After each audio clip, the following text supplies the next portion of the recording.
Au le ua tau no mai le sui o le whalaloa whātoanga I le tāo nei o le sunga ia Craig. Ia, e pēna masani ele tana noanga ma whaalau I loa mai le whalaloa whātoanga I le tai au o asolua o vai aso te. Tasi mālolo se fō manuia whātalo whātu Craig ni tai au. Yeah, good morning.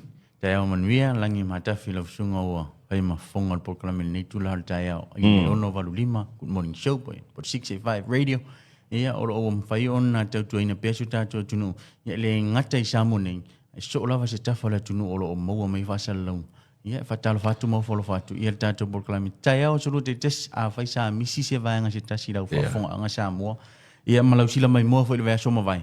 Tu di tau mena tato borkalami nei. O le alu atu le tele o atuanga. Ia ele ngata ilia. Ia o se vaenga fo I olo o tau mawhai falo o loa mo fatuanga.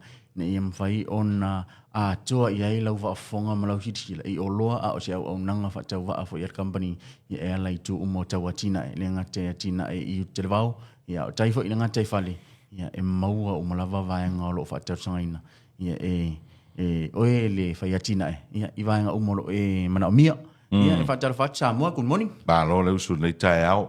Maria lo sei ke lo ele. O ke le whapengi o ke whai ako po le ase stula. Ara kasi le la au se ase ako e. Whangai man kua le tele o a inga sa moa ia soia. E pe ia I ele pa aute. Pa aute. A whaasino foi le whale foi le pe se a inga ia whamai. Se le whale lang mea maka ngai rumat pa aute. Ai pe wa ele suinga foi le wa sala ese po wa ave ese a inga ngisi pa auke. Wa kaule maua e la male aute. Ara mea konga le kaule aute sa moa le ke se ia ia. Aute sa moa mao ila. Aute sa moa mao ia. Le mau o tilo te ringa te au. Aute le mai loa la paule mea lo tau whaitio. O le pi se se ta ringa le tu o lau sei. O le talinga le tu o le talinga o mātou ia wa taken. Oi, wa whai poipo. Le e wa taken. O nare se se whai poipo war taken. E kau onga kere lupu wasa wangan whai poipo. Papakala lupa palang. Wangan palangi kere e ngalasi ko ia. Esa oilan kala risiro bakuang ngaf. Ko a maua I se ha onga wakea. Mai so e ese le siri ese le tax.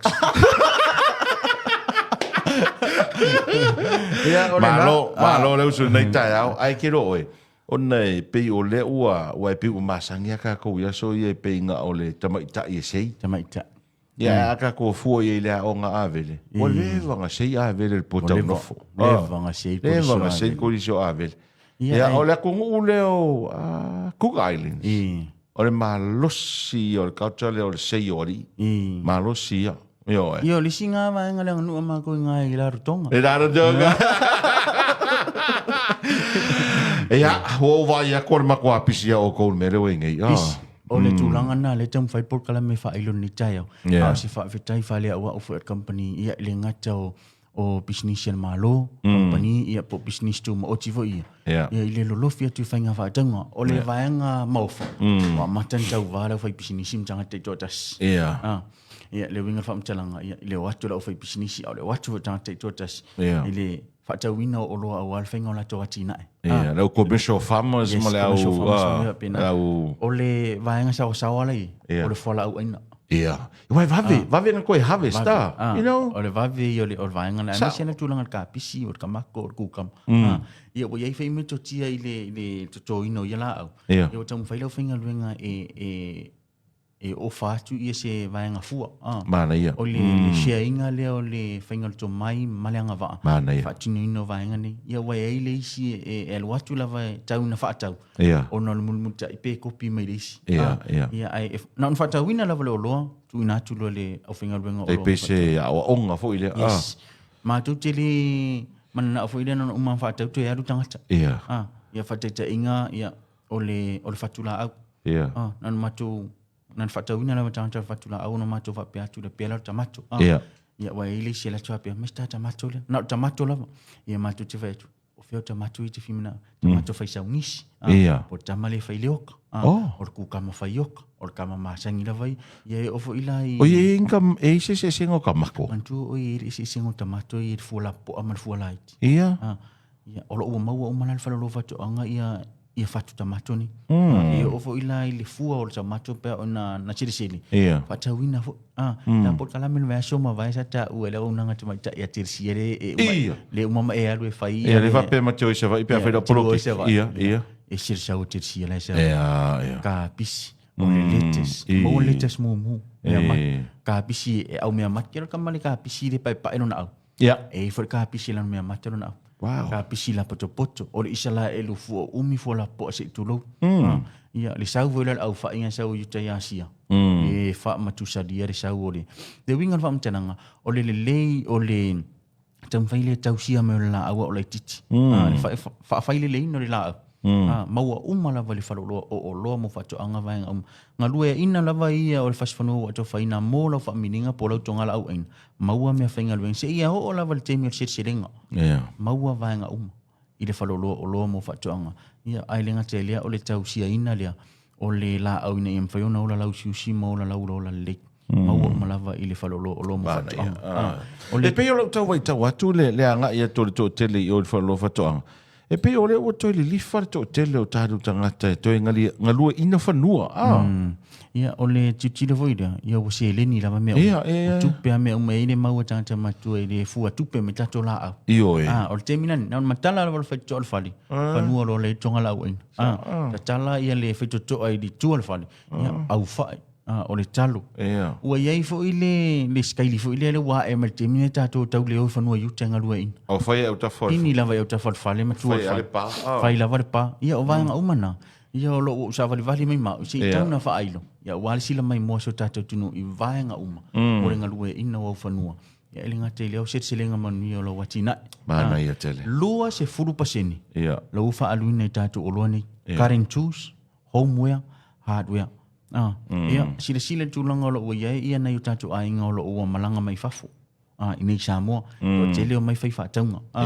Na yu tatu wha nau maalo fo ina watu i sa iringa manuia i le... Ngaruang whawaitem. Te mine i oi, whaatau o le pou, whaatau o le pā, vaenga uma whapena, maua le whalolo whatuanga. Wa o lo whaatau ina le whalolo whatuanga, ia o lo e fai wha package fo iria. Okay. A whapea whaatau le pou. Mātou te tūna atu sotuaninga. I le tuainga pae alu le pou. E whitaui. E whitau. Lai si la fia e o tong. Yes, o vaenga umana. O le pou le mo le whalolo whatuanga. O le ono futu ma le wale futu. Pou a mea. Pou a mea. O le pou foidea. E le o le pou la poto foidea. Whai ngō fionga se. Ngō fionga mo mulu le pa. O le pou le mo. O le pou tafutoro. Ai ei foi lá una pupu. E sulu ele wai. E sulu ele kako le wai le fa malo ina ele pa. Ia unha milo lo le fa malo. O le ali tu inga mai a le povi na te suanga le pa le por wa ama vai e ofo ila ile au lima tango vale. E fiu e fa le anga le pa. Ele o le tato po si dia ma lima se fulu tau sanga se fulu lima tau sanga fa unha ina. Ele pala. E se foi tu nanga lo mai ale wa mea le fausia. Eu va ile le ua mele sa o le filifili o le tato palau foi po le masini foi le pau filifili. Ia. Ele a si sininga le masini pau filifili. Le ar ko inga ma o le ar ko inga malo e le ke penga leang. Le ua mea na lo fau sia ina tato. Okay. O tulanga na lo ye o le pa povi.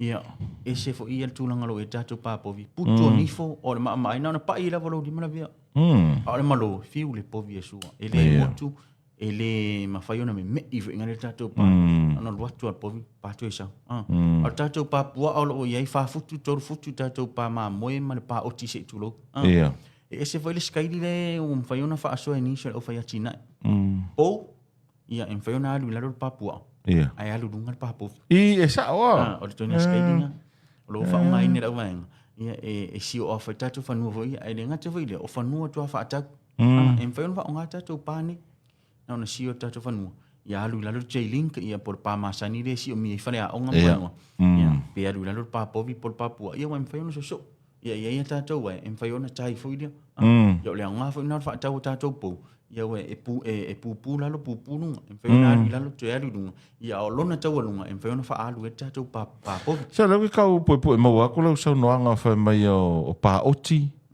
e ingi o kingi ia lo i ka ko o kingi. E wa fai o fam kalanga me fo i a foi. A singi. A ke pasi a ko ingale le marava lele. Murfanu. So la wa ko so le Ora ka mai a singinga. E ro po nga sa si sira wa o me fa ka sima Yesu ku e si asi. Ia man ko fo wa leva. O le mele wa leva e le a singi fo a singi wa leva na ina. Na ka ko fa longo e fa ko anga ia nga le ke fa mai e a singi. O le la ko fa longo ko le fa pe mo ke se o ki mara singi. E ino asi sing. Ia. Na ngole asi e mo mo ona te dinga o te Ia vai ngana lo mo lo patong. Esa cara ka mi. La le se ko ki mara sing. E mo ko fe se espera ko ki se espera. Ngal o tior coach ala singe de o tong. Te va lo great. Ia o lo na lo mo lo patong o lo fa aluina le lua se furu pasene. Alright. So lo wa pinga molecules masiman fa unga tau sanga I tu uo yo a inga ai o tu to lo pinga. Tatu generators. Ia. Ia ma le peso o pau. Ma le peso o. Ola fa ma peso. O ko sa fu fa ma ide. Sa so. Ola fa bai. O fa ma ide se le peso o pau mo kwa mo ka ki. So nga pe fo ia nga poli si vai ngole ko. Ia fu ala ia walen sa no te ta yo le malo el felo inga mal pulleri pisi. E mai e fa ko a ko se lau pasene mai le tatou pawa. Ile lua orua fitu lua orua var. So longa winga ia ko ia le lua orua lima le uma. O longa winga le lua orua ngo a koa. So. E makua sawa sawa ia le fa mai le peso. O inga wo kusale peso o pawa male male sui fe le lak pidi ke tonga sa ta o le tu ta lo. O lona winga o se isi option le anga iai o le afi. O le afi mori. Wa o ia le fa fa ta lo wa wangia. Ile tau fa aso ai no tatou etisi. Mo mori ki simas. E ngala. Sa sirin fa pia sa mai fa mo le tunu o ni fa tau mori ki simas. Ai si fa so le tisi. Ia vai nga umani. Ia e ma tau te sa ili lava ia vai nga fo ia wale no fo file mo so tatou tunu. A fa pia le fa tala le wangi le fa so ina o le tisi. Tani dal falolo fatu angai la wafi mo. Ia esa. Ia Malaysia vai nga. O leo ia tatou fa fitauli. E tai pe ia mo ngase fo ile kau ke fiwa kau ke sa il fo mai ava pe o le nga se fo. Ava pe leo ia tatou fa fitauli. So e ka kaulang ka ko ma fo po le ali si option e fo ia fa fitau. Moni la. No winga na or kamale o le afi moli. Generator. Ma o lo temi vini. Ma nu le fa aluina tatou fa lo ile lua se fut paseni. O le temi te fo ia tau tatou afi moli ni. Fa afainga talo fo ia ile fa so ina tulanga seleni ile tau o soi fuanga le wea. Ia wa tatou te le maudua pe onga totonu pe la pe pito lunga le si tanga le la ia o tau soi fuanga. Al te mila ni ia wa pe fe on fa ilo o le tele la vo so fa pito ma vai tau tatou atunu. Ma fuli la so tatou atunu u fon tau mafa. O le lamu. O le lamu. O le kama ia ai sila la wa mai el fa lo fa tonga. Wai e alu le mea ai po le metau sami po le metau mafa uma. A le afi modi em fa yona si ina ave o tola oping ave o tala umanga ave te sa em fa finga ave lunga fa ngoko. Ia lau generator. Fa fanga ai le telefoni. Sulu ai ti po tia le wila o lau toaster o lau microwave em fa yona e ja to afi modi fa aluina i lau mauta ma lau lawa. I vai nga uma ia ua mai ia ma ai inga le fa onga ina o tatou masini. Ola le brand o le afi modi le fa tau to. O le solo. Good brand. Good brand. Wana Paula vale o le original brand for idea po mato le fa tau ina le original o le solo. Ya sila le sau le solo le sau. Mata tia. Le sau le afi mo le change solo ngai ai. Wa e tala fa solo pizza fo awa yai mo li mau. O e no la to fa tau ina. Ya le ngata le oni pisi nisi sa la to fa Vodafone. Te mine na pere pao. E se le sau generator ni sau ya ma to fa tau ina Vodafone. Ya sila la o company e ya la to wa fi te tele. Fa leo. Fa leo. Ai au mai la afini mo ngal wenga fo ini ya faitua. So ye faitua e si le ya la ko generator avec ton la to ven. Ya fa ngai na. O au ngana o lo tam fai fa lo fa to ngai fa am tal na tu le fa ngai no la to lo. Sila la le afi modi. I va fe. Palu afi. Ya le malo losi. O failonga na e tauna fa ilo to so tato tunu.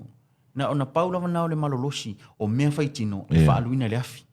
A fa peo tato wa fila ia ia lu afi malosi. Ua na a fa peo ki po ki le wila afi. O le microwave afi. Na le Paula na o me adwe. Ele afi de luafi. Ele afi luafi. O le malosi luafi e ta iafi. Ia. Ia, ele se kipo kia le wile afi songa malosi. Ia. Ia, o vaenga na e ovalo ma le afi. Ia. Fikiro le ia le safety o le o nai fa i loa mai ai. O lo o mon ta pena le fallo fa tonga I vaenga o mai saunga le mu ai lo fa ngai no lo musin. Le ngaten se fe lo musin. Se fe o me to tino le fa luina I lo musin. Ai o fa ta wina I se tau fa mali loto. Ma se tau tala fe unga. Ia, man tātou masini o lo fa tau wina te mine. Mana se da polo keti. Yes. Me voi nai tau ma fa i tātou tangata. Ia, ele polo keti fo ile al malo 2 miliona. Le winga no vam talanga ia instead of the koi ave o sisi me koi mai sisi a water plaza po o sau o polo ke kile le ia le o le afi mori. Afi mori. Fata wina le afi mori. Tele mea o ngai ne no fata would wait paelo. To sa tu ia. Io e a ngana le afi mori. E o ngā le afi mori. E o nei e ka le sia. Yes. O matou tali ona o matou maua whawhatala na tau whaasosoina le tisi. E mwhaiona whaataulo afi mori le titi. A whapea tonga la au ta whawhali. Ia o le afi mori rea mo mori kismasi pitola. O le afi mori rea mo mori kismasi pitola. Ia o le afi mori rea mo whaaluina le whale. Ai fe pe so o ola. Pe. Ola mo kua whaaleanga mea. Ke le o roa nei tangata mpisi nisi o whaaleanga ina ono le pe so o le pao. O vaenga la na o mai e whaalo whatoanga e tato o loani. Whaaluina le 2% to e sia mai la tu tau masani. Nei am fai ona tof sia o ele fai business ma tangata te to tasi lava ia I fata wina o tato o loa. Ana ia. Ia o le tu vaila tato vaila au mo fai ngā faiva. O lo wa ia tato pa u o lo fa aluina. O le winga fa mtalang. Ia o le tato vaila au fanga pele ia. Sa 5 futala. Ia. Lo fa pa wina fast futala. Okay, manga ia. O tato vaila au le fata wina I pe mita. Fa mole. E le ma fai ona e fata wina. Ia le vaila au le I le pe mitalis. Awa atutupuni pe fea mani whaafitau. E tua ia le ana le pe mita. Ai fi le mu lava o le sa whaitau ina le whaatau ina le vaila au. Matu whafa manatu quarantine mal vaenga le agriculture me le mafle I le tuia tua building. Ia ona e te susu ia I Tausanga ilo pe mita. E le te le lava se vaenga tu pe whaalu inai. E whaase futala vaenga nan maf. E luas futala quarantine. E valid for 1 year. For 1 year. E tasi tausanga ia o ngā ia pe whaonga ina lau pe mita ni. I le whaatau ina tātou vaila au ne. Ia o nisi lava vaenga man si lava mawad company. Ina imwheona whaatu mawina I tātou mawhitanga fo I le ala le whaatau ina o tātou o loa. A o le whaamanatu. Aua ne e tu uan no whonga ai te le whaitau ina I whailoilo whaapi ina I le tino le o loa. Ia, tā ua. Tā ua mai au ngā le vaenga. I e ini isi fo ia sa watu lato whaatau ina o e le o mātou sa whaatau ina I vaila au. E ini isi sa watu whaatau ina tūlanga tang palapala vaenga uma whapena. O ingredients po vaenga uma le whausia le o loa. Ia e vala ma mau ma fōringa wa aina. Fōringa wa aia temina tatala ina I le o loa. Le winga wha mtalanga o tang palapala. O le Black Magic lava ia o lo ua sao ai al sao wha lo whatuanga si o le seed racing. O le tato tang palapala lea. O lo iei whanmon mau te mai ta e te tia man vaenga le whainga o le whamiringa. A ua iei nisi no la tutu wa atu ma toi au watu ia tang palapala nei. E se vaenga so ala tu whatau wina mai. Te le iau ne oni. Wow. Te le iau ne oni ia tato tang palapala nei. Ia e whai leasing tu wa atu ia whai tio ina ia tūlanga I vaila au. Ia ai le o mātu sa whatau ina I vaila au. Ia o le ala sa tausanga ina. Ia ele le la walau susu la wale mea sa e whatau ina I vaila au. Sa le Whao o ina I lau whaasea. Ia atonu e maua I mai ala tau se tali o lana whaafitau. Mana ia. Ai i le tali na o mātou tali. Sa o mātou whaamtatala ina I vahenga uma vaila au o lo whatau ina wharolo o lo mo whatuanga. Ia ma vahenga uma I le whaonga ina. Malona o ngā. Ia wa e ei vaila au mo le whaafua ina o la au. E le vaila au tasira so mo le tape ina le vau. E le vaila au fitu aso e lua. Mo le tape ina fo le vau. Ai ei vaila mo tato vaila au mo tauti munga lo wa iai. E le vaila au. E mix whaatasi ma vaila au ni. Ona whanga I leo le tato vau. E fiu le timu e tau tafi e sira vaila au le pipi. Ia wa mantua I le mau a timunga wale ana. Wale au ngang whang se vau. Ai mai sera koe ngā mea whanga le umanga whanga koe parasiro marki. Au ala te popoli. O lo wa maua le whalolo whatuanga le vaila au. E sui whaatasi ma le vaila au le whanga I nei lau vau. Tu sa po le al timu au te popoli se se tasi. Mana ia tere. E kua lin, le nona tato vaila au po le stika peo nei longa. Ia wai ai si atu e de ta ua atu le Ecoline. Ai atu fa mai mo so sticker. Ia ai si de silangi la le winga la si po le winga lo loto le sticker. Le sticker me pipi. O le winga tonu la wana fa ingo e tanga te sticker. Pipi i le vau. Pipi i le vau. Se longa ua pe le vau. Se longa ua pe le vau. Ia maru atu ia mal tato vai la auna. Na ia so. O lo fa tau ina tasi lita ma le 5 lita. Alright. Ia o vai tau timunga la vai vai to ama tulanga va pena. E le o mawhai ona tu ua ina tawhai o e whalolo whatu anga mo whatau ina vela au mole iniseti. Le ngata i le iniseti tono whali a o whafo ho le atunga la au. Lo o talit whalolo whatu anga mo vayanga umana. So sto inga iniseti. Se koe whamanga kua le, me vai len ka whaasoa i le si asonga vesidi mai le sko inga o whakse koe vesidi a Craig. Me vai le pe le limu le ukau pipi i le meo le kia pula ma le. E o vai le kingo le ava. Kingo le Le makua pe ia. O lo i le vaila au o i le pauta mo le limu. Ia. E mwhai on e susu atu i le whalolo whatu anga. E se o mātou wau tala vanga uma wapena molo na whaongaina. E le liquid, e le powder. E mwhai ona whaongaina le pauta i o le limu mo le tīpolo. Wai e taifoni tutusa lava le limu so solo i la au ia. Ia. Ma se lava ia le limu nei e alua ia vea malenga le tino talo. Ia. O lo o ia le pauta o lo o ia le vaila au. Ia mo le whaongaina ia wai e se o atu molato masani le whaongaina le pauta. Ia. Ia o e isi o lato masani whaongaina le vaila au liquid. Ia e mātou te tuina atu vaenga umanei. Pule lava oi lau whamtatala ma lau whaongaina. Ai mātou te au ina atu lava. Ia vaenga ua umona vai inai. Ia malona whaongaina alanga tau. Tala vate ta eo tātou fertilizer le urea. Pol NWT urea. O le fertilizer le, paula vale le fertilizer mwhen sui le vai. E tongi fo. Ia ua iai le wa au mai e whalo whatoanga i le vaenga fo ia na o la au whai o. Pe o le talo ma taamu o le whale ele pol fertilizer. Ai ua iai e le au whai atina e un whaino la tau atu wala tau moni mauina. O le tasi ne fertilizer e au ngai le konga kapis. Ia ua moni mauina fo ia peno ta ue ta por kalame o mawai. Ia malai ta alo. I le whaalanu mea mataina le mutia. O le mutia. Ia titila la le talo. E ili tonga talo e sile la popo o i o le lanu mea mata ono lau. Ma le ola lau siusi e tonga talo e umia kia ka ikarkala. Askama i o. Askama i o. Ia sa o. Ia tūlanga na ro iai. E mwhaiona i fōringa wa ia o le tino li o. E fōringa wa ia o le i o talo. Ia fōringa wa ia o le lau o le talo. E iai fo i le swinga lunga taste o talo. Okay. Wa o le minerale fa popo. Ma o le upu fasamo ina o tu ina mai le fertilizer. Fa le lei ele. Ia. Pe o puna fa intu ina mai le fertilizer. Ia one of the fears tatu atu no. Ma nei te rewa ngai na tala i nei tai au. Me se fo i o le tā ua o le tau pitola au le koe ki lau tau mai tau ati ai. E le ngate na utou whaatauina le o loa. Ai tau te toe au maia fo i ma le whaamtalanga e whaatatau le whaongaina le o loa. Moni. E o lesi service ngā o te loa e te tau ona iai uma ni sa moa. A whape o oele ke whaataua mai le o loa, whaamatala mai te o ai tū le lei, o ai tū le anga o le o loa. O le ale ingo le powder na e tape le limu whaamole mole. Mau e tātou kangua oio. O lo e whai le... Kangua oil? Ia. E whai kako copper sulfate. Ia. Le pautana. Sua tu lawa whalo whatuang. O lo o iai. A le whamanatu.